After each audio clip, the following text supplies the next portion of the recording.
think it is. Uncle JB.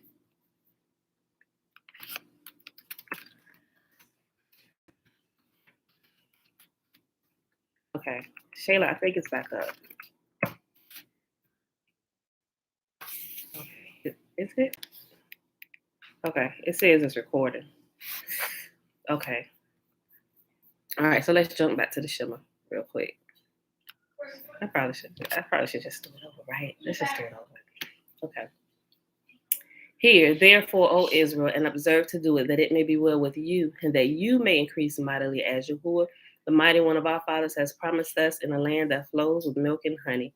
Hear, O Israel, Yahuwah, our mighty one, he is one. And you shall love Yahuwah, your mighty one, with all your heart, and with all your soul, and with all your might. And these words which I command you this day shall be in your heart. And you shall teach them diligently unto your children, and shall talk of them when you sit in your house, and when you walk by the way, and when you lie down, and when you rise up. And you shall bind them for a sign upon your hand, and they shall be as frontlets between your eyes, and you shall write them upon the posts of your house and on your gates. And Yahuwah commanded us to do all these statutes, to fear Yahuwah, our mighty one, for our good always, that he might preserve us alive, as it is at this day. And it shall be our righteousness if we observe to do all these commandments before Yahuwah, our mighty one, as he has commanded us. All right, y'all. So remember, the Shema is found in Deuteronomy chapter 6. We started at verse 3, went all the way down to the end of the chapter, but I didn't put all the details of it in there, but they're there. This is the gist of everything. So, like I said before, read it on your own time. When you get a chance, read the full chapter. And you should read the preceding chapters and the ones following as well. All right, y'all. We're back. Yes, I'm so sorry, y'all. I knew it. I just felt it down in my shanana that it was going to go out on me before we got started good. Hopefully it doesn't go out again. Okay, so let's pull up Job. Let's minimize that. Get this out the way. All right, y'all. Job 4. Thank y'all for bearing with me. My unprofessional production here, you know. All right, let me get it together. We'll get a little more,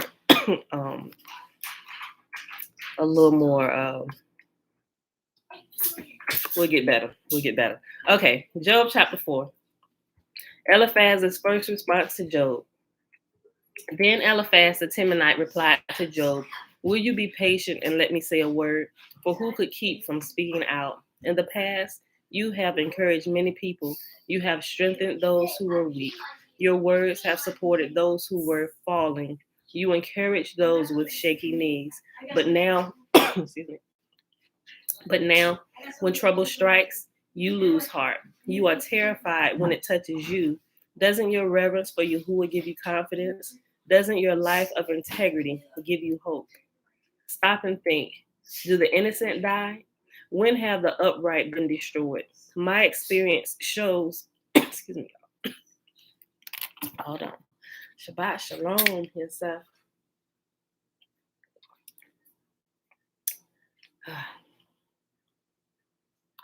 I'm not as winded as I have been. I can tell my strength and my breath is coming back.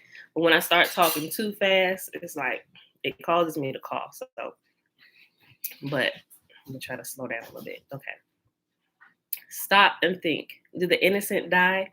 When have the upright been destroyed? My experience shows that those who plant trouble and cultivate evil will harvest the same. A breath from Yahuwah destroys them. They vanish in a blast of his anger. The lion roars and the wildcat snarls, but the teeth of the strong lions will be broken. The fierce lion will starve for lack of prey, and the cubs of the lioness will be scattered. This truth was given to me in secret, as though whispered in my ear. Excuse me. It came to me in a disturbing vision at night when people are in a deep sleep. Fear gripped me and my bones trembled. My spirit swept past my face and my hair stood on end. The spirit stopped, but I could not see its shape. There was a form before my eyes. In silence, I heard a voice say, can a mortal be innocent before Yahuwah? Can anyone be pure before the Creator? If Yahuwah does not trust his own angels and has charged his messengers with foolishness, how much less will he trust people made of clay? They are made of dust, crushed as easily as a moth. They are alive in the morning, but dead by evening, gone forever without a trace. Their tent cords are pulled, and the tent collapses, and they die in ignorance. Chapter Job chapter 5. Eliphaz's response continues. Cry for help, but will anyone answer you? Which of the angels will help you? Surely resentment destroys the fool, and jealousy kills the simple. I have seen that fools may be successful for the moment, but then comes sudden disaster. Their children are abandoned, far from help. They are crushed in court with no one to defend them. The hungry devour their harvest, even when it is guarded by brambles. The thirsty pant after their wealth, but evil does not spring from the soil, and trouble does not sprout from the earth. People are born for trouble as readily as sparks fly up from a fire. If I were you, I would go to Yahuwah and present my case to him. He does great things too marvelous to understand. He performs countless miracles. He gives rain for the earth and water for the fields. He gives prosperity to the poor and protects those who suffer. He frustrates the plans of schemers, so the work of their hands will not succeed. He traps the wise in their own cleverness, so their cunning schemes are thwarted. Sorry, I'm trying to keep from coughing. I just feel, I don't know what just happened. Hey guys, Dad chill. said I can use this tape. Okay. Use it all. You're in trouble.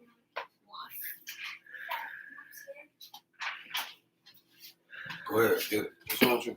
I just had to take a couple deep breaths. I don't know. You have work today? Okay. Should we do that? Yeah. Okay. Okay. Let me just slow down. You have work today? Okay, y'all. Sorry. You have work today? No, I ain't got work. Yeah. All right. Why? Make you practice. I don't know. Maybe I need to sit up straight or something. Okay. They got all my schools back. Okay.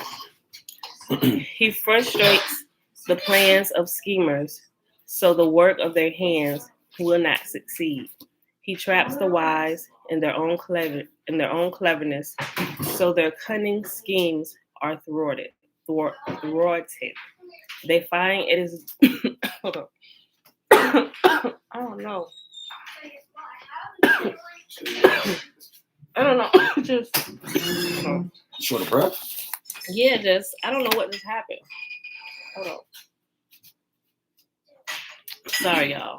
I probably should get a little bit of honey. Can you give me some honey? Yeah, I got you. Sorry, y'all. Hold on. It's over there. Oh, so, Yeah, just give me like a spoon of it. all right, I got you. Okay. Got out. It just I don't know. It kind of feel like somebody just punched me. Got it. Okay. He traps that. Not too much. Just Yeah. Okay. Yeah, that's good. Okay. Let me just. Sorry, y'all. Let me just coat my throat or something. I don't know.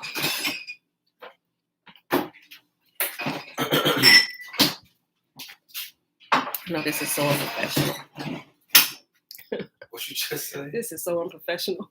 Oh, Okay. it's life, man. It happens. Okay. Hold on, y'all. I'm good. Yeah, we get that idea. Y'all distorted this thing. Okay. Okay. He traps the wise in their own cleverness, so their cunning schemes are thwarted. They find it is dark in the daytime, and they grope at noon as if it were night. He rescues the poor from the cutting words of the strong and rescues them from the clutches of the powerful. And so at last the poor have hope, and the snapping jaws of the wicked are shut. Satire. But consider the joy of those corrected by Yahuwah. Do not despise the discipline of the Almighty when you sin. For though he wounds, he also bandages. He strikes, but his hands also heal. From 6 disasters, he will rescue you. Even in the 7th, he will keep you from evil. He will save you from death in the time of famine, from the power of the sword in time of war. You will be safe from slander and have no fear when destruction comes. You will laugh at destruction and famine. Wild animals will not terrify you. You will be at peace with the stones of the field, and its wild animals will be at peace with you. You will know that your home is safe. When you survey your possessions, nothing will be missing. You will have many children. Your descendants will be as plentiful as grass. You will go to the grave at a ripe old age, like a sheaf of grain harvested at the proper time. Oh my gosh, thank you so much, Christy. We have studied life and found all this to be true. Listen to my counsel and apply it to yourself. Whew, oh my gosh, that worked. I don't know. It's like all of a sudden my throat got dry, and it's just like, it felt like I just got winded real quick. Every time I say I feel like I'm getting better and everything, then something just real quick. But thanks, Chrissy. That definitely helped. Thanks for coming down at the right time to get it for me, babe. That's what I do to you. Jerry, shalom, shalom. Okay, last chapter for today, Job chapter 6. Then Job spoke again. If my misery could be weighed and my troubles be put on the scales, they would outweigh all the sands of the sea. That is why I spoke impulsively, for the Almighty has struck me down with his arrows. Their poison infects my spirit. Yahuwah's terrors are lined up against me. Don't I have a right to complain? Don't wild donkeys bray when they find no grass, and oxen bellow when they have no food? Don't people complain about unsalted food? Does anyone want the tasteless white of an egg? My appetite disappears when I look at it. I gag at the thought of eating it. Oh, that I might have my request, that Yahuwah would grant my desire. I wish he would crush me. I wish he would reach out his hand and kill me. At least I can take comfort in this. Despite the pain, I have not denied the words of the Holy One. But I don't have the strength to endure. I have nothing to live for. Do I have the strength of a stone? Is my body made of bronze? No, I am utterly helpless, without any chance of success. One should be kind to a fainting friend, but you accuse me without any fear of the Almighty. My brothers, you have proved as unreliable as a seasonal brook that overflows its banks in the spring when it is swollen with ice and melting snow. But when the hot weather arrives, the water disappears. The brook vanishes in the heat. The caravans turn aside to be refreshed, but there is nothing to drink, so they die. The caravans from Tema search for this water. The travelers from Sheba hope to find it. They count on it, but are disappointed. When they arrive, their hopes are dashed. You too have given no help.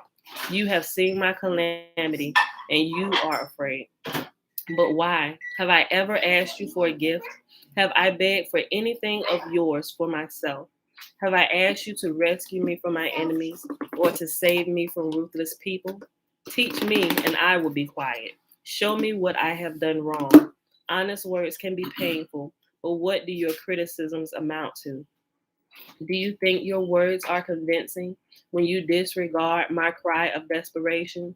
You would even send an orphan into slavery or sell a friend. Look at me. Would I lie to your face? Stop assuming my guilt, for I have done no wrong. Do you think I am lying? Don't I know the difference between right and wrong? And that, my beautiful people, is our reading for today. That was Job 4, 5, and 6. I know I want one too, babe. Won't you make us one? I don't make them like you do. You make them better than me. Okay, y'all. Oh, okay. I'll make us one. Let me get finished with this. All right. All right. Whew. Thank you again so much for that, Chrissy. Thank you. Okay. That helped. That honey definitely just helped. Okay. All right, y'all. So we're going to pick up where we left off at yesterday. Page 212. In Caesar's Messiah. Oh, thought. Okay. You ordered noodles again yesterday? I did. Is it that good to you? It is. Oh, wow. Okay. All right. Okay, y'all. So yesterday,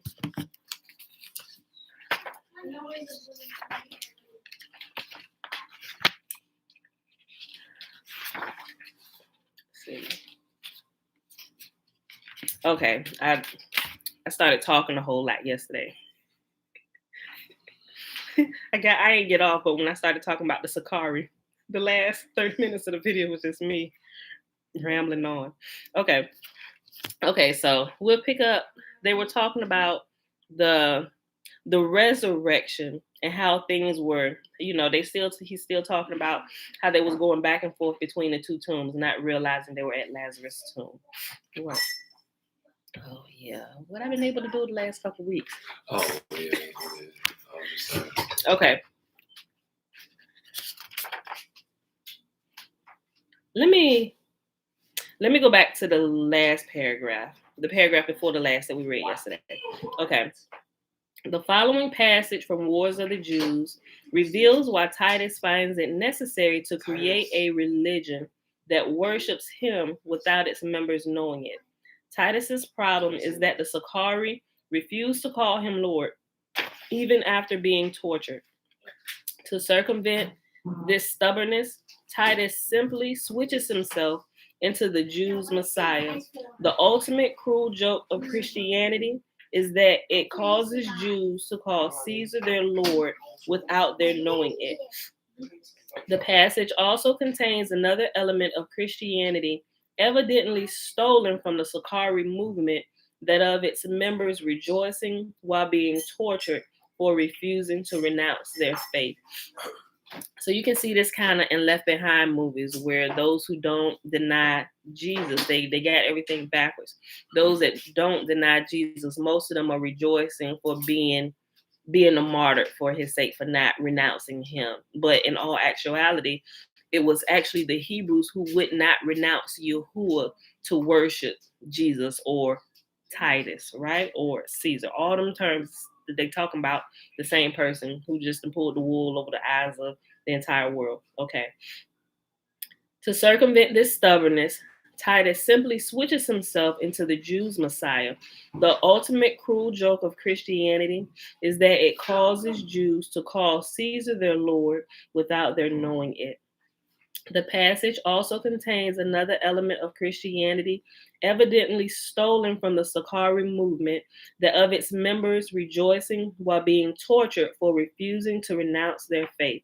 Quote, the Sakari, whose courage, or whether we ought to call it madness or hardiness in their opinions, everybody was amazed at, saying that they couldn't believe that they were so strong in their faith that they would not renounce Yahuwah as being the only savior, the only creator. They were amazed that despite all the tortures they were putting the Sakari or the Hebrews through, that they would not renounce Yah, right? And it amazed them. Okay.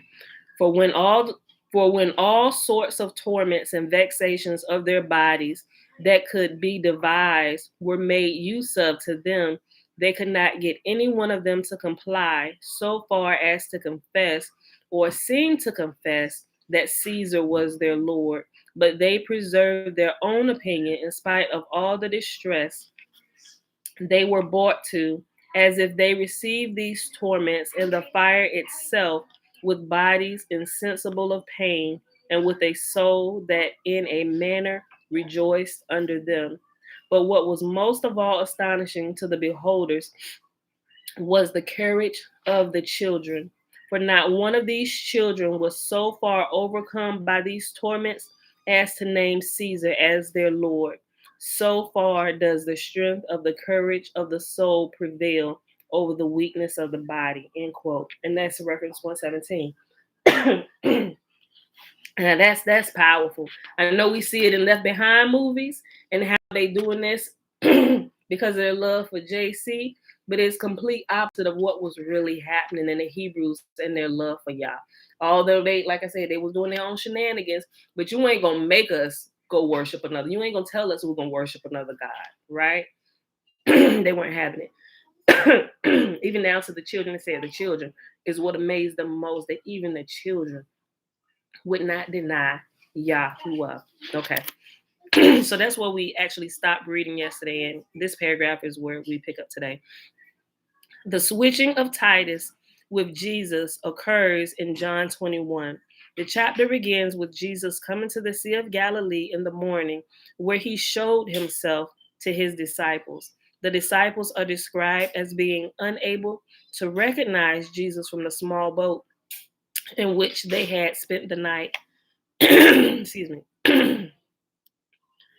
I just feel like I gotta clear my throat. I'm sorry. Jesus instructs them to cast the net, after which they haul in a multitude of fish. Remember, when I do this, they got and I skipped a couple of them where they got the parentheses or the quotes around the word. Jesus instructs them to cast the net, after which they haul in a multitude of fish. Being informed that it is the Lord, Simon swims ashore, where he and the disciples eat bread and fish with Jesus, who then prophesies that Simon will be put to death, but John will be spared. Quote, after these things, Jesus showed himself again to the disciples at the Sea of Tiberias, and in this way he showed himself. Simon Peter, Thomas called the twin, Nathanael of Cana in Galilee, the sons of Zebedee, and two others of his disciples were together. Simon Peter said to them, I am going fishing. They said to him, we're going with you also. Then they went out and immediately got into the boat, and that night they caught nothing. But when the morning had now come, Jesus stood on the shore, yet the disciples did not know that it was Jesus. Then Jesus said to them, children, have you any food? They answered him, no. Okay. I wanted to say something real quick. Yesterday, they were talking about how after they saw Jesus, but after the resurrection, they were talking about how they were further trying to spoof you by showing you in each gospel how none of them could recognize who he was, right? Okay, so just in case you forgot that part. So I remember now what the gist of yesterday what we were reading was. Okay. But when the morning had now come, Jesus stood on the shore, yet the disciples did not know it was Jesus. Then Jesus said to them, children, have you any food? They answered him, no. And he said to them, cast the net on the right side of the boat, and you will find some. So they cast, and now they were not able to draw it in because of the multitude of fish. Excuse me. Okay, that's better. I'm sorry, y'all. I know that's gross. That's okay. Therefore, the disciple whom Jesus loved said to Peter, it is the Lord. Now, when Simon Peter heard that it was the Lord, he put on his outer garment, for he was naked, and plunged into the sea. But when the other disciples came in the little boat, for they were not far from the land, but were about 200 cubits, dragging the net with fish, then, as soon as they had come to land, they saw a fire of coals there, and fish laid on it, and bread. Jesus said to them, bring some of the fish which you have just caught. Simon Peter went up and dragged the net to land, full of large fish, 153. And although there were so many, the net was not broken. Jesus said to them, come and eat breakfast. Yet none of the disciples dared to ask him, who are you? Knowing that it was the Lord. Jesus then came and took the bread and gave it to them, and likewise the fish. This is now the third time Jesus showed himself to his disciples after he was raised from the dead. end quote. And it's John 21, verses 1 through 14. This story of the disciples catching fish shares a number of parallels with the passage in Wars of the Jews that describe the Romans catching Jews like fish on the Sea of Galilee, which I have discussed previously. In that passage, Josephus describes a band of rebels led by a Jesus, the son of Shaphat. This Jesus leads a sally against the Romans. In response, Vespasian orders Titus to take a force and counterattack Jesus and his band. Before the battle, Titus delivers the speech in which he describes the coming battle as my onset. You still doing this? I thought you get that over when you got sick, girl. Boy, get out of here.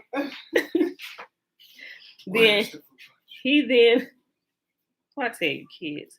He then attacks the Jews with his troops and routs them. Some of the Jews, however, escape to their boats on the Sea of Galilee. Josephus describes these boats as small, where they spend the night.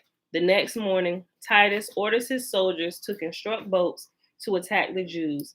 In the ensuing battle, the Romans catch Jews like fish. Following the battle, Josephus describes the dead bodies of the Jews giving off a terrible stink. And that's reference 118. The following list is presented for clarification of the parallels between Josephus's sea battle passage in John 21. Okay, let's go to list these few. The first one. Hey guys, calm down a little bit. Number 1. Both passages describes the followers of a Jesus who spend the night in a small boat. Number 2. Both passages describe a catching that occurs the following morning. Number 3. Each passage occurs on the Sea of Galilee or Tiberias. Number 4. Jesus and Titus share the previously noted collection of the parallels in John 21 involving the condemning of Simon and the sparing of John. And if you notice, if you go through some of the missing books or some other older documents, I forget which one, but there are a couple ones that mentions a couple different men who are actually named Jesus, right? So when he's talking about there are multiple Jesuses, it just triggered that thought because I read when I was like, oh, it was one of them is called because I read it not too long ago. And at first I was like, wait, is this the Jesus of the New Testament? And this what kind of threw me off because it's an old manuscript. Let me make myself a note. I'm gonna get it and I'm gonna share it with y'all in the comments today. I think it's some kind of I think wisdom is in the title. Wisdom is in the title of it, but throughout the whole thing, it's talking about another Jesus, like calling him by name. But you could tell as you read it, some things sounded similar to the New Testament Jesus, but there was definitely some things that was like, no, this can't be the same Jesus. So there are a few different Jesuses, and I'm not sure if he's going to point all of them out, but it just triggered that particular book. Okay. The parallels work to give a typological and satirical meaning to John 21, one that should not be difficult for the reader to see at this point.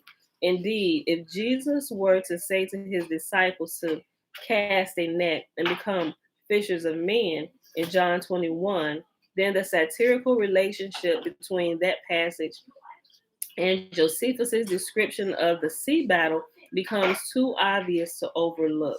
The fact that Jesus makes this prophecy earlier in his ministry does not make its implications any less clear, particularly in the light of the fact that the group that he instructs to cast the net in John 21 contains Simon, James, and John, the same individuals he has predicted would henceforth become catchers of men earlier in his ministry.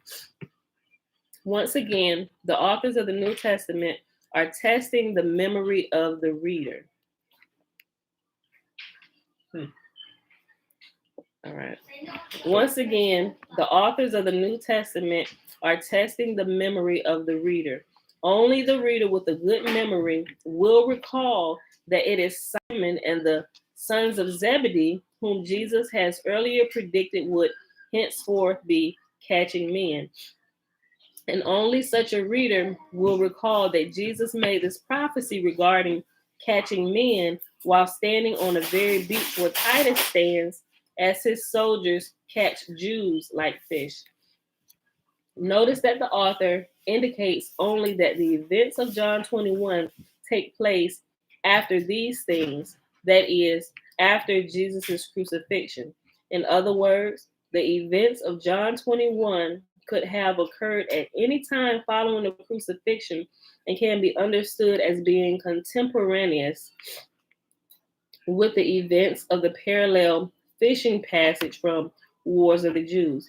With this clever device, the authors unify the time frames of the Gospels and the Wars of the Jews. John 21 is intended to be understood as both an event from the life of a Jewish Messiah, circa 30 CE, and a depiction, albeit satirical, of Titus's sea battle with the Messianic movement's Galilean fishermen. The passage can be read as the end of the story of one Savior of Israel and the beginning of the story of another.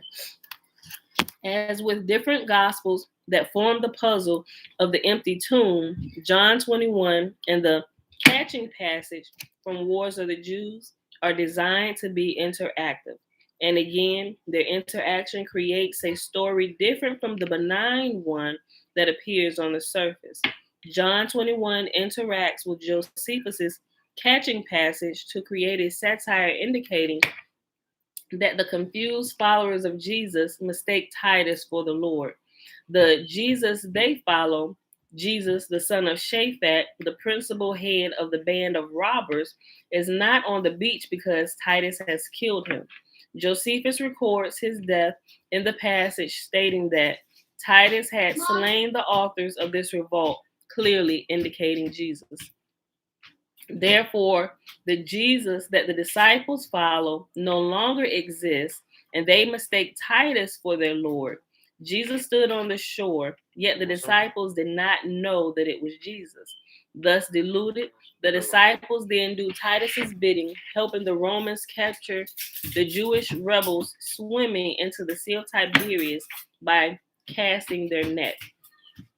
The satire is a perfect synopsis of the real intent of Christianity, which is to convert the followers of the Jewish Messiah into followers of Caesar without their knowing it. Having achieved this goal, Titus, the Lord, then sits down with his new disciples for a breakfast of bread and fish. The words bread and fish are, as I have shown, both used as synonyms for human flesh in the New Testament. Hold on. Yeah, hold on. Oops, all crusty again. Sorry. I know. Today is just completely unprofessional on all areas. Quote. No, I skipped the. Hold on. Having achieved his goal, Titus, the Lord, then sits down with his new disciples for a breakfast of bread and fish. The words bread and fish are, as I have shown, both used as synonyms for human flesh in the New Testament. Notice the author's witticism. The disciples don't ask his name, which would give away the fact that his name is Titus, but know that he is the Lord. Quote, Jesus said to them, come and eat breakfast. Yet none of the disciples dared to ask him, who are you, knowing that it was the Lord. Jesus then came and took the bread and gave it to them, and likewise fish. This is now the third time Jesus showed himself to his disciples after he was raised from the dead. End quote. That's John 21, 12 through 14. The interaction between the New Testament and the Wars of the Jews identifies the fish that Titus served to his disciples in John 21 as the putrefied bodies of the fish killed by the Romans during the battle mentioned above. This putrid smell of the fish on the beach parallels the stench recorded in the other passages of cannibalism, the tomb of Lazarus in the New Testament, and Mary's son in Wars of the Jews. Quote, and a terrible stink and a very sad sight there was on the following days over that country, for as for the shores, they were full of shipwrecks and of dead bodies, and all swelled. And as the dead bodies were inflamed by the sun and putrefied, they corrupted the air. End quote. That's pretty good, Si. And that's Wars of the Jews 3:10 and 5:30. Okay, let's see. And the bread that the disciples eat is also identified in the New Testament. It is the flesh of the Messiah who was raised from the dead. Notice how clear an example the following passage is of Jesus' seemingly symbolic statements which take on a black comedy meaning when read literally. Quote, I am the living bread which came down from heaven. If anyone eats of this bread, he will live forever. And the bread that I shall give is my flesh, which I shall give for the life of the world. The Jews therefore quarreled among themselves, saying, how can this man give us his flesh to eat? Then Jesus said to them, most assuredly I say to you, unless you eat the flesh of the Son of Man and drink his life blood, you shall have no life in you. End quote. John 6:51 through 54. To make clear that it is the body of the Son of Man that the disciples are feasting on, John 21 states that this is the third time Jesus showed himself to his disciples after he was raised from the dead.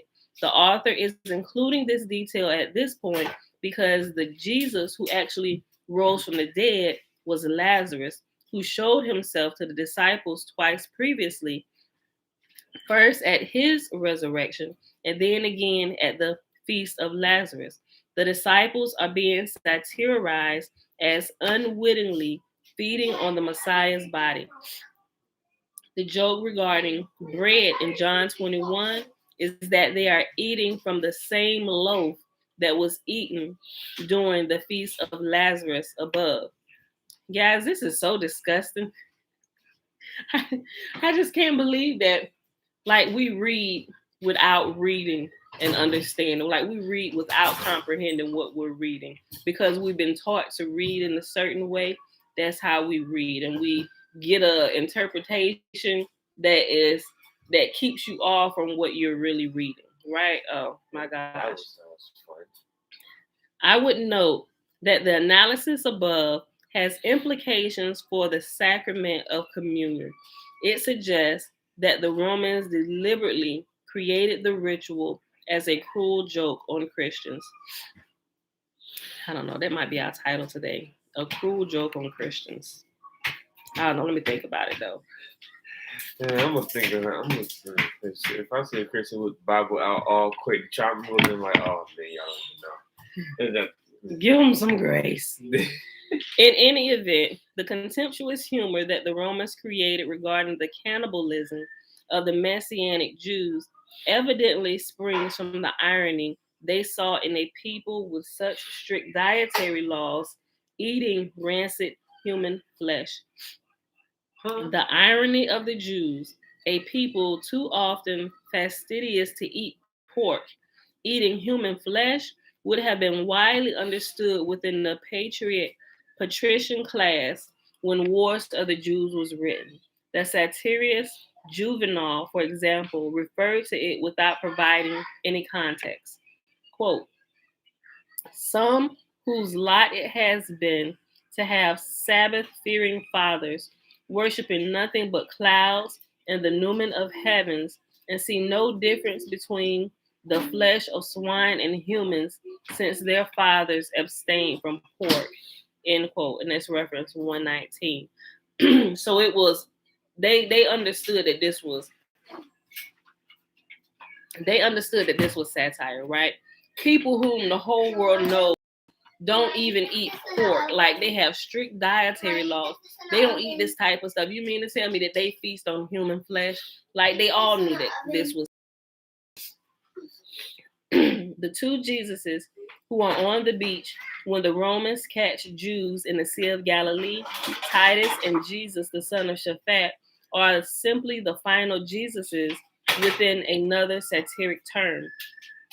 All the Jesuses encountered after the resurrection are different individuals. As they have done with the various Mary Magdalenes, the authors include seemingly irrelevant details in each gospel that make it logically impossible for any of the four Jesuses encountered after the resurrection to have been the same individual. In Matthew, the Jesus encountered by his disciples does not ascend to heaven, instead saying to his followers, I am with you always. In Mark, however, Jesus is described as ascending to heaven, just as he is in the Gospel of Luke. Though these two ascension stories appear identical, in fact, they take place at different locations. The authors revealed this in an earlier passage in Mark chapter 14, verse 28. This passage indicates that Jesus will meet with his disciples in Galilee, obviously some days following his resurrection, whereas the ascension in Luke occurs just outside of Jerusalem on the same day as the resurrection. Finally, the Jesus in John meets with a different number of disciples following the resurrection, a different number of times, and at a location different from the ones in the other three Gospels. The authors of the Gospels designed their creation to be perfectly logical. Whenever two events seem to contradict one another, the reader needs to recognize that he or she is reading incorrectly. That is to say, that he or she is making an incorrect assumption. In this case, the incorrect assumption is that all the Jesuses in the Gospels are the same individual. Simply changing that assumption makes the Gospels become true, that is, without contradiction. However, who do the disciples encounter at the conclusion of Matthew, Mark, and Luke, if not the Jesus who was crucified? Just as the authors have identified whose empty tomb Mary Magdalene discovers with its stone rolled away before she comes across it in the dark, the authors have already given the reader this information. The Jesus depicted at the conclusion of the Synoptic Gospels is the Jesus whom Pilate has previously released, Jesus Barabbas. As the New Testament's final dark comic stroke, each gospel concludes with a different individual as its Jesus. Of course, the final Jesus is described in John 21, the very end of the Gospels. That Jesus is Titus, the true Son of God whom Christianity worships. I suspect that the herd of Jesus's roaming about at the conclusion of the four Gospels are an ironic joke reflecting the fact that there were numerous individuals claiming to be the Messiah during this era, a fact that is recorded in both the New Testament and Wars of the Jews. The authors of the New Testament are perhaps sarcastically making the point that since there are already so many Messiahs or Christ, there is no reason why Titus could not be one as well. Finally, a question I found interesting is whether the authors intended to put forth the combined versions of the visit to the empty tomb and the revelation that Jesus did not rise from the dead as a philosophical statement advocating reason over religious mysticism. The reader must resolve those logical contradictions. If he or she fails, the punishment is belief in a false God. Ooh, and don't we know that to be the truth because we read it wrong. We read it wrong. And we have been found to be worshiping a false God, right? The reader must resolve those logical contradictions. If he or she fails, the punishment is belief in a false God. It is possible that the authors of the Gospels created them as a sort of educational tool disguised as a narrative about Jesus. The authors may have wished their readers to work through the various contradictions in logic in order to develop their reasoning ability and thus be able to think their way out of religious superstition. They may have wished the Gospels to be seen by posterity as a contribution to the development of reason. Now, that's something to think about. Now, that's the end of chapter 7. Okay, we'll go ahead and start a little bit of chapter 8. It's not that long, but we probably won't finish it today. Okay, so chapter 8 is entitled The New Root and Branch. Having shown the methods that the Romans used to satirically communicate the real history of their struggle with the Messianic Jews, I can now present the most complex of their works. Hey, shush, y'all. The reader will recognize that I have already touched on many of the passages that make up this satire. These separate elements were designed to be linked together to create a larger intertextual story. I refer to this satire as the new root and branch. It is a vast literary device discoursing through the Gospels and 3 of Josephus's books. Because it extends over several different books, it is hard to discover, but as noted above, this literary device is not unusual in Hebrew literature. It is, for instance, similar to the way in which the Abraham saga is continued in the book of Samuel and the book of Kings.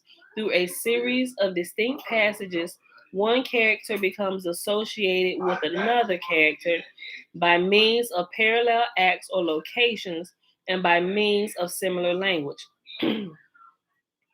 The purpose of this particular satire is to document that the root and branch of the Judaic messianic lineage has been destroyed and that a Roman lineage has been grafted on in its place.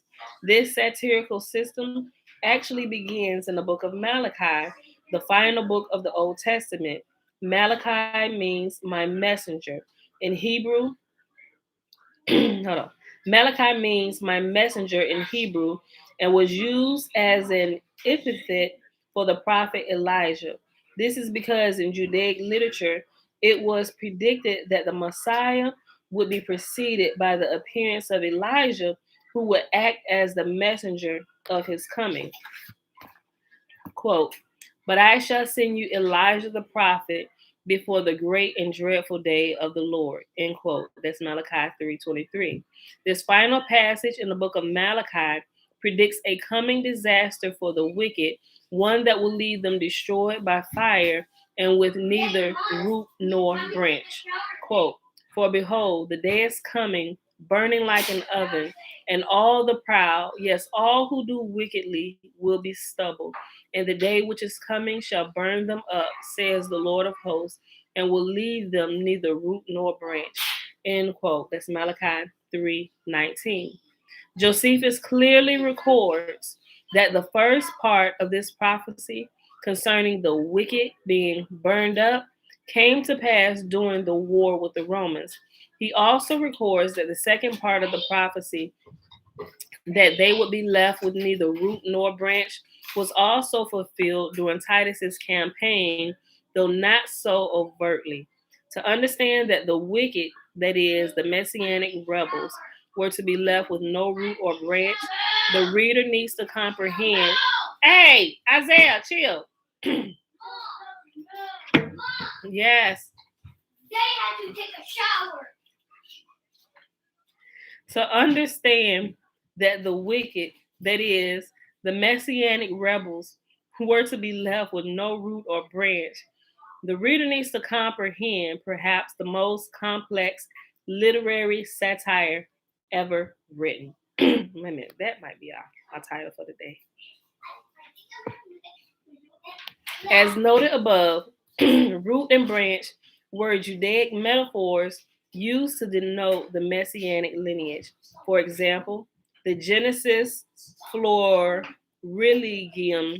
states, quote, until the Messiah of righteousness, the branch of David comes, because to him and his seed was given the covenant of my kingdom of his people, end quote.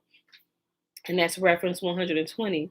This root and branch messianic imagery found in the Dead Sea Scrolls is a continuation of its use by the prophet Isaiah concerning the coming Messiah. And the following translation from another fragment of the scroll shows, quote, Isaiah the prophet, the thickets of the forest will be felled with an axe, and Lebanon shall fall by a mighty one. A staff shall rise from the root of Jesse, and a planting from his root will bear fruit, the branch of David, end quote. And that's reference 121. The authors of the New Testament continue the messianic root and branch metaphor, though with a totally different perspective. Kurt, shalom.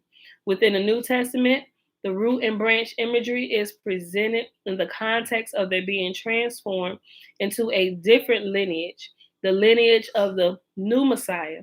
The branches are described as either being pruned or being grafted onto. Jesus predicts, echoing the book of Malachi, that those branches that do not abide in the new Judaism he brings will be burned. Quote, if anyone does not abide in me, he is cast out as a branch and is withered, and they gather them and throw them into the fire. Excuse me, end quote. And that's John 15 through 6. Josephus builds on the root and branch imagery in the New Testament by establishing a series of related parallels. As we have seen so often, these parallels contain puzzles that reveal the names of unnamed characters. And in every case, the name of the unnamed character is Eleazar. My interpretation of the parallels involving Eleazar is that they indicate that Eleazar was a name of the individual that the messianic rebels looked to as the root foreseen by Judaic prophecy.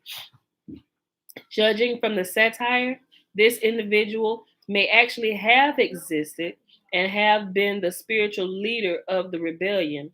As in the case with all the typological passages, the root and branch satire can be recognized by determining the temporal order in which its events occur, even though they are described in different books. This is the same technique required to solve the puzzle of the empty tomb above, where the reading has to arrange the four empty tomb texts in chronological order to comprehend the combined story that the text creates. Josephus provides the reader with a clear path to this temporal understanding.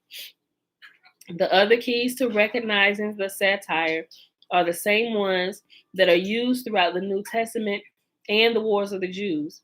These are parallel locations and conceptual parallels. Further, some of the principles from the Roman sciences of botany and homeopathic medicine are used in the root and branch satire. Roman medicine considered that whatever made you sick could sometimes cure you. For instance, one treatment for a scorpion bite was to apply mashed raw scorpion to the wound. Roman botany considered that by introducing tame specimens into a colony of wild plants, a hybrid and tamer plant would result. Pedanius Dioscorides, I probably screwed that up, the chief physician and botanist accompanying Vespasian and Titus into Judea, was familiar with both of these scientific principles. There are key elements in the root and branch satire. Pedanius was justly famous for pioneering the first documented use of anesthesia and the first medical use of the electric shock therapy, using electric eels to generate the current. He also wrote a textbook on botany that became the basis for modern herbalism and identified hundreds of medicinal plant roots, many very serviceable roots. And he put it, as he put it, that had not previously been known to medical science. As one of Rome's leading scientists, Pedanius would certainly have advised Titus on what Josephus calls the useful science, and that's reference 122, of expelling demons from apparently insane people. One of the elements of the root and branch satire is the strange plant that Josephus calls rue, R-U-E. It has a root by the name of Baris. This root, Baris, has the power to dispel demons, defined by Josephus as the spirit of the wicked. That Josephus mentions a plant named rue is significant, since rue is one of the plants that Pedanius studied and wrote about. In his textbook on herbalism, he explains the dangers of the wild or mountain rue and the benefits of the domesticated or garden rue, which grew near fig trees and could be safely used in tinctures and infusions. Pedanius's gardening technique is essentially the core of the Roman pacification strategy documented in the root and branch satire. The Romans attempted to domesticate the Jews by pruning the root of their demonic wickedness, the Messiah Eleazar, and then grafting into the root, that is, Jesus, which has the power to dispel demons. A quote from Titus recorded by the 4th century Christian writer Sulpicius Severus mentions his understanding of the importance of the root to the Jews and Christians. Quote, turn my pause that for a second, you gotta turn it down. Okay. Quote, Titus is said to have first summoned a council and deliberated whether or not he should destroy such a mighty temple. Titus himself said the destruction of the temple was a prime necessity in order to wipe out more completely the religions of the Jews and Christians, for they urged that these religions, though hostile to each other, nevertheless sprang from the same source. The Christians had grown out of the Jews. If the root were destroyed, the stock would easily perish. Christianos ex ludeis extisis redis sublanta stirpem facem periturem. That's the Latin, I'm sure. To begin the analysis, I will first note the elements from the New Testament that are used in the root and branch satire. These concepts stem from the root of Jesse and the branch of David, messianic prophecies in the Old Testament, and Dead Sea Scrolls. Root and branch elements in the New Testament. 1. The messianic lineage is described as being pruned. 2. There is a prediction that the messianic lineage will be grafted onto. 3. Jesus' capture occurs on the Mount of Olives. 4. 3 are crucified, but 1 survives. And 5. Joseph of Arimathea takes survivor down from the cross. The analysis continues by presenting each of the component passages that make up the satire in turn. The following passages takes place at the fortress Herodian. It occurs before the siege of Jerusalem and tells the story of an Eleazar who, like his namesake at Masada, commits suicide. For clarification, I present the following list of concepts in the passage that are elements in the larger satire. Location, Theco and Herodian. Okay, so let me see. Okay, so we'll go through we may not make it through all the locations. Okay, we have 59 minutes. Let me read a couple of the locations and we'll pause it. Okay. Location, Theco and Herodian. 1, Eleazar. 2, pitch camp at Theco. 3, refusal to surrender. 4, suicide. Quote, nor was it long ere Simon came violently again upon their country, when he pitched his camp at a certain village called Theco, and sent Eleazar, one of his companions, to those that kept garrison at Herodian, and in order to persuade them to surrender that fortress to him. The garrison received this man readily, while they knew nothing of what he came about. But as soon as he talked of the surrender of the palace, they fell upon him with their drawn swords till he found that he had no place for flight, when he threw himself down from the wall in the valley beneath. Okay. Also, he died immediately, end quote. And that's Wars of the Jews 4:9 and 5:18 through 5:20. The following passage is also part of the satire. The reader should recognize it as the passage I analyzed in chapter 6, which led me to understand that the name of the Messiah captured on the Mount of Olives was Eleazar. One of the elements that makes the root and branch satire so difficult to comprehend is that it uses the solutions to other puzzles as components. In other words, a reader must first solve the puzzle that reveals the certain young man captured on the Mount of Olives was named Eleazar, to be able to move forward and see the even larger story that the captured Eleazar is a part of. For clarification, I present the following list of elements in the story that are part of the satire. Maybe I should pause right here, because this one. I think we'll pause right here, y'all. We're going to pause right here. I'm going to reread this paragraph tomorrow, but we're going to pause right here. So it's going through comparing the different locations and what they did and how they, if you look at the overall story and you have all the pieces, you will be able to put it together. This seems like a lot of stuff, the New Testament. It's almost like a college course. It's almost like what you call what's the last thing you do?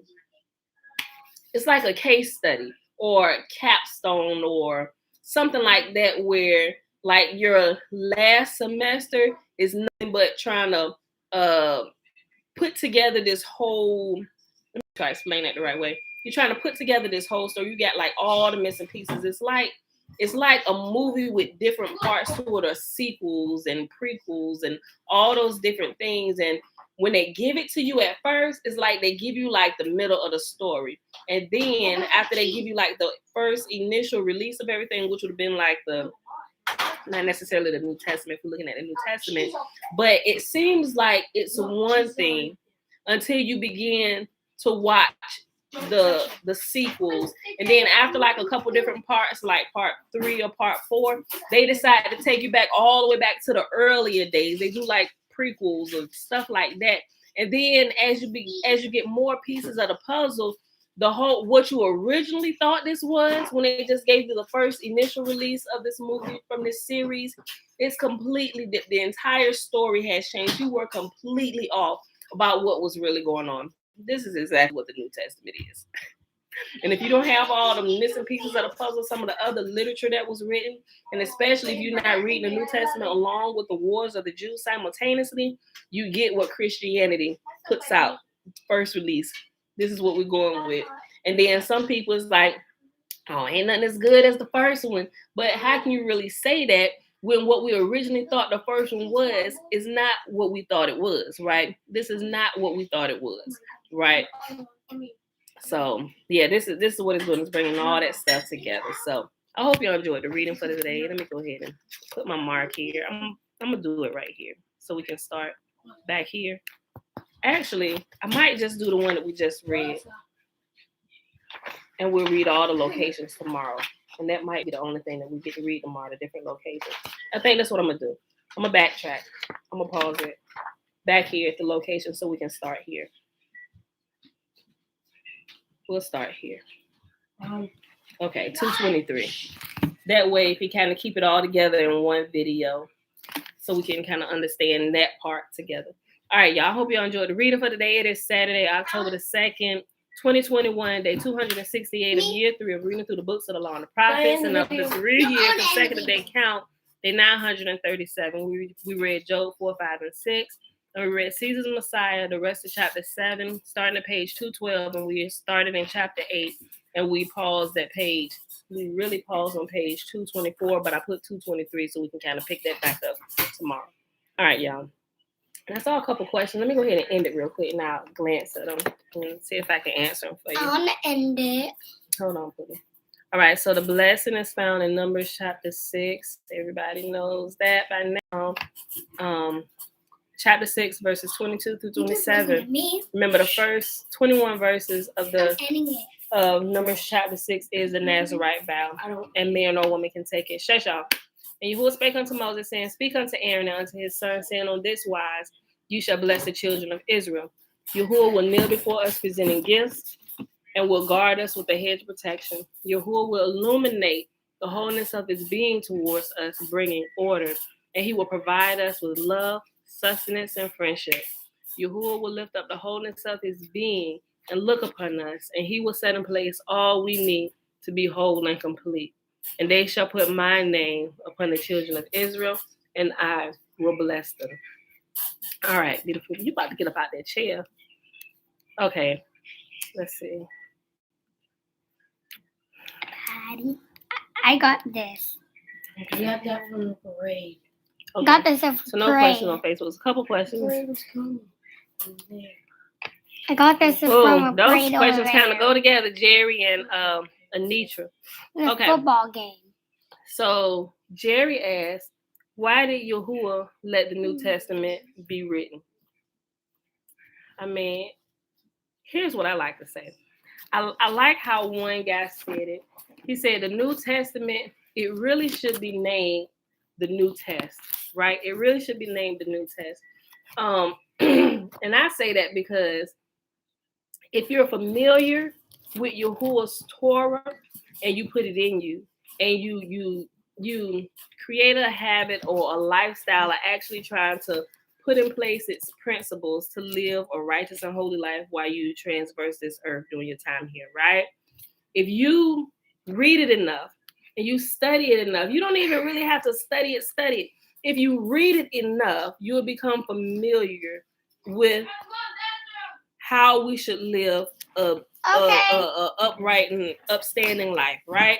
Whether you live in amongst your own people or strangers, it teaches you how to be a good, decent human being. How to, if you have employees, make sure you're not withholding wages. You don't treat the fatherless or the widows wrong. All these different things, helping out people, just decency stuff. If you read through the Torah, you realize that's what it is, right? And it teaches you how to live in a community amongst other people, and even things on how to keep this body in working order and keeping it clean, and so it lasts as long as it should, right? And you don't cut your life short.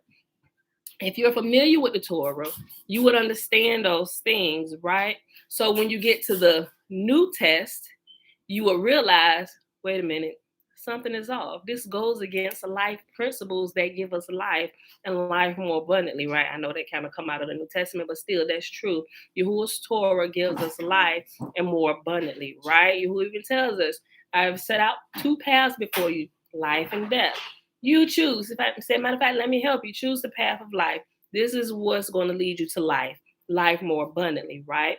Yahuwah's Torah is. What is Torah? Yahuwah, your word is Torah. The Torah is truth, right?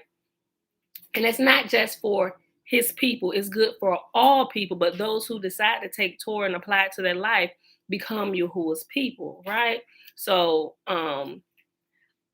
I believe he allowed it to be written just like any other thing that we perceive as being good and evil. There has to be a balance. It's there to give us a choice. We have to choose. So if we keep to Yahuwah's commands, we begin to understand some things that grows us up, and we understand that we have a choice. He has given us a choice, and we do. Mom, we choose. Mom, we choose, right? Mommy, I can end the video first. You can end it in a minute, boo. So it's there to kind of be like a contrast to the truth, like compare and contrast, or whatever you want to call it. But it's something there it's there to get you to think, to make you choose. Okay, you walking down the road. Okay, Everything seems nice and cool. The road has been smooth. Okay, let's put a fork in the road here. Let's see if you'll be able to identify which way you should take, right? And that fork in the road happened to be the New Testament. Okay, this is starkly different from the path we've been traveling that Yahuwah told us we should keep to give us life, right? Now we have to make a decision. Sometimes the decision can be made really quick. Because it looks so good and it looks right.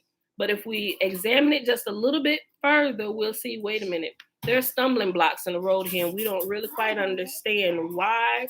We know that there was rocks on the road and that was the right road, but we need to figure out, because they almost kind of look identical, but they're not. One is the right way, one is the wrong way, right?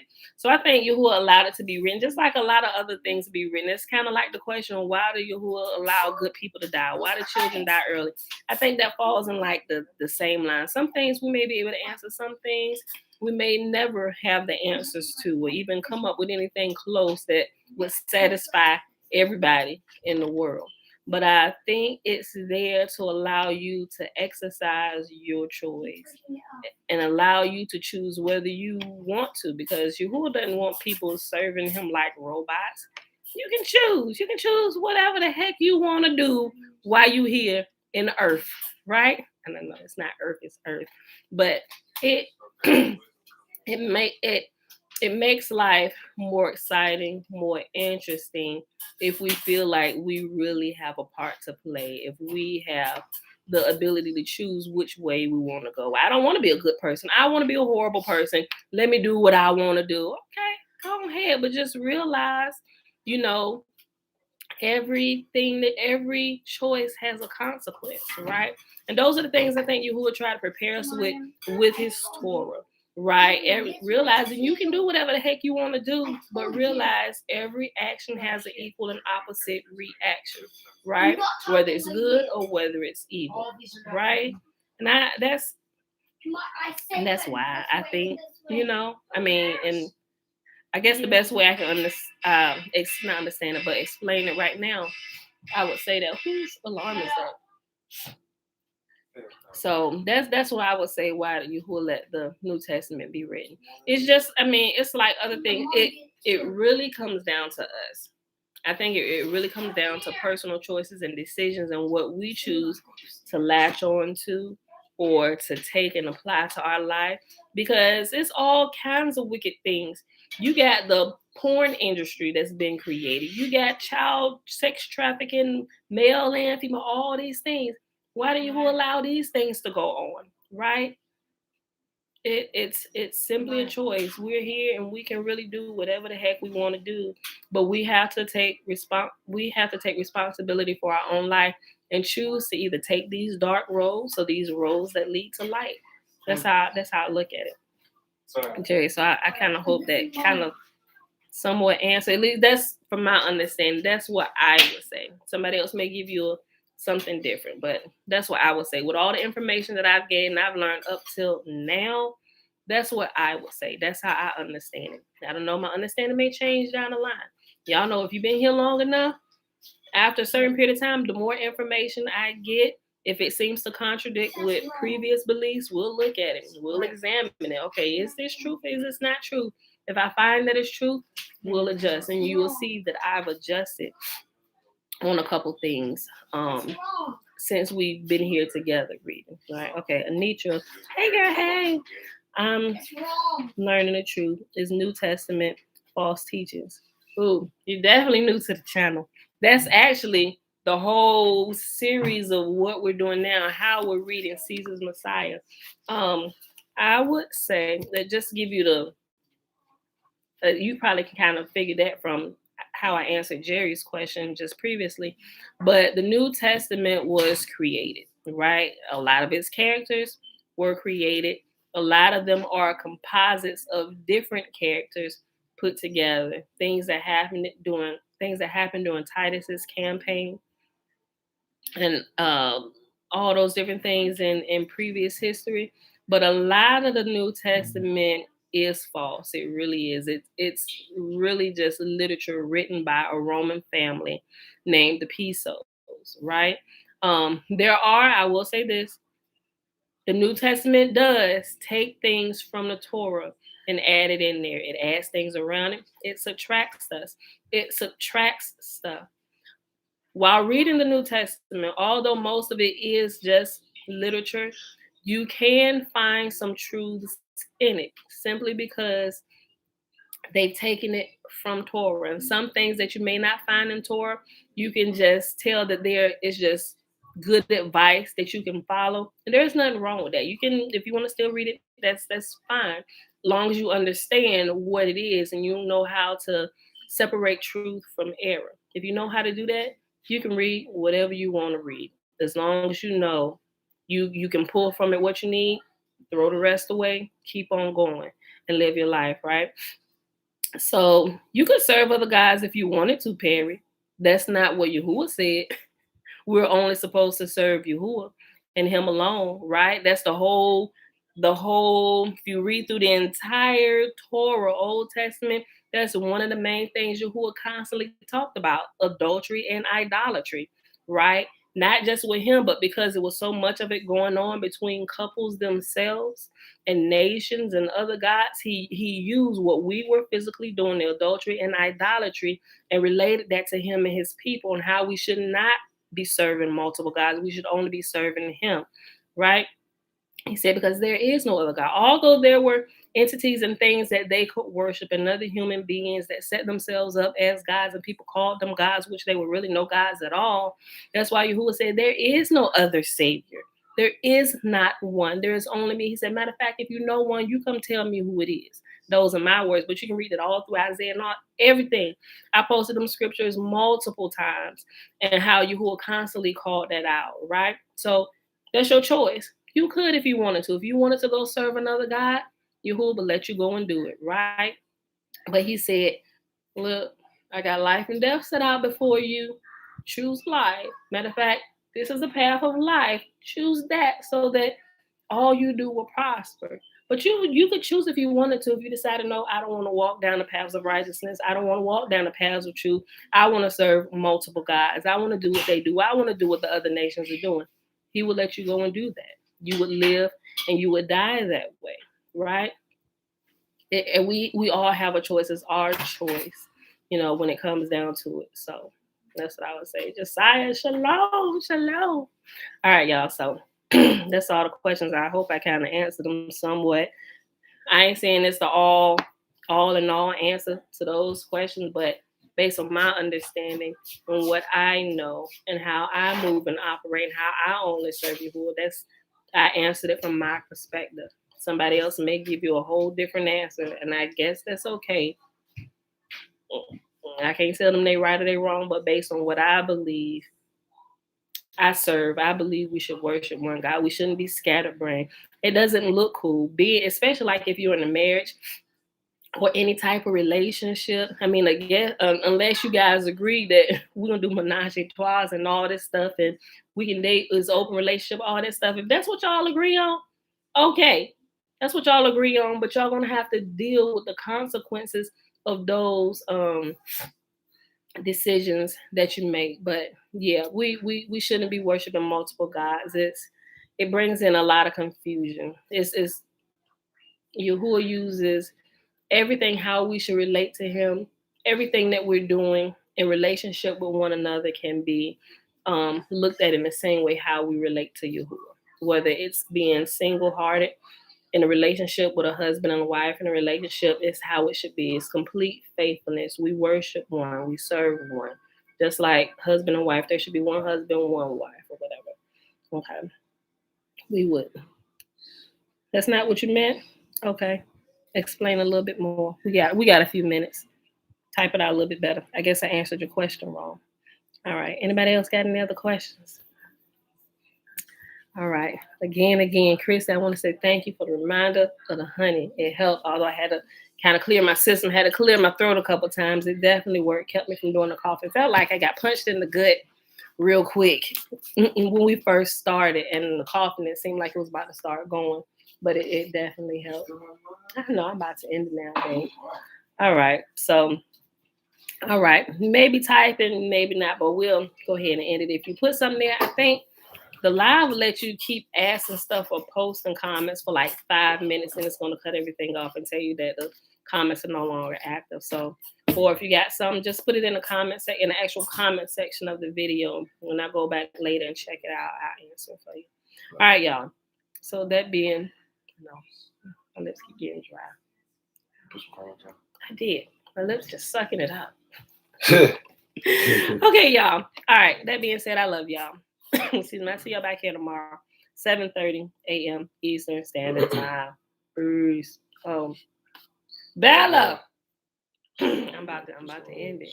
She don't have fit. She goes. I'm gonna call her again. Y'all are witnesses that I was about to end it, then I remember. She upstairs? Bella. I don't know how. Oh, there you go. I'm about to end it. Well, she wouldn't let me live it down all day. Don't let me end this without her being here. Yeah. Boy, I hear it from her. Come on.